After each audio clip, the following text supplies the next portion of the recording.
తప్పదలుచుకుంటే ఈ తెలంగాణ రాష్ట్రంలో విద్యా వ్యవస్థను సమూలంగా మార్చాలి. ఇవాళ తపస్సు శక్తివంతంగా లేకుంటే ఏమవుతుందంటే ఇప్పుడున్న విద్యా వ్యవస్థ చూడండి, అర్బన్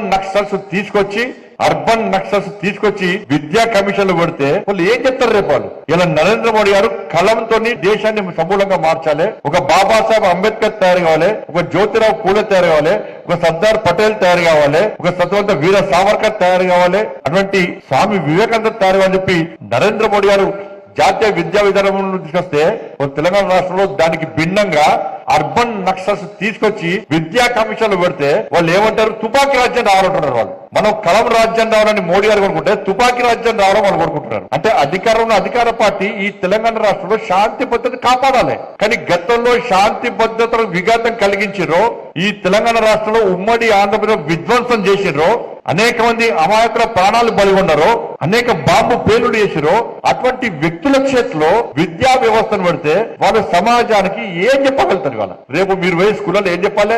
ఇగో ఫలానా కొండపల్లి సీతారామయ్య ఇన్ని బాంబులు వేల్చిండు, ఇంతమందిని కాల్చి చంపాడు, ఇంతమంది పోలీసులను చంపాడు, ఇంతమంది బీజేపీ కార్యకర్తలు చంపేసాడు, ఈయన ఫలానా ముప్పాల లక్ష్మణరావు ఈయన గిన్ని జీబులు వేల్చిండు, గిన్ని గ్రానైట్లు వాడిండు, ఇట్లా వేల్చని చెప్పాలా? మీరు ఏం చెప్పాలి? మీరు రేవంత్ రెడ్డి గారు చెప్పాలి. రేపు ఉపాధ్యాయులు ఏం పాఠ్యాంశాన్ని బోధించబడ్డారు? తుపాకీ రాజ్యం ద్వారా రాజ్యాధికారం వస్తుంది, ఓట్లు వేయొద్దు, ప్రజాస్వామ్యం మాకు నమ్మకం లేదు, మాకు తుపాకే గొప్పది అని చెప్పంటారా? చెప్పాలి. రేవంత్ రెడ్డి గారు చెప్పాలి.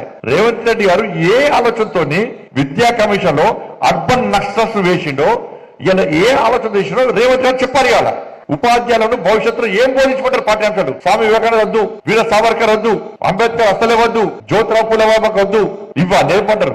కానీ వాళ్ళకు భయపడి రాష్ట్ర ముఖ్యమంత్రి స్థాయిలో వ్యక్తి నక్సల్స్ కు భయపడి, నక్సల్స్ లేరు ఇక్కడ, వాళ్ళకు భయపడి వాళ్ళకు విద్యా కమిషన్ ఇస్తే చెప్పండి, ఒక్కసారి ఆలోచించండి. వాళ్ళు దీన్ని తపస్సు వ్యతిరేకించాలి, తపస్సు పక్కా వ్యతిరేకించాలి.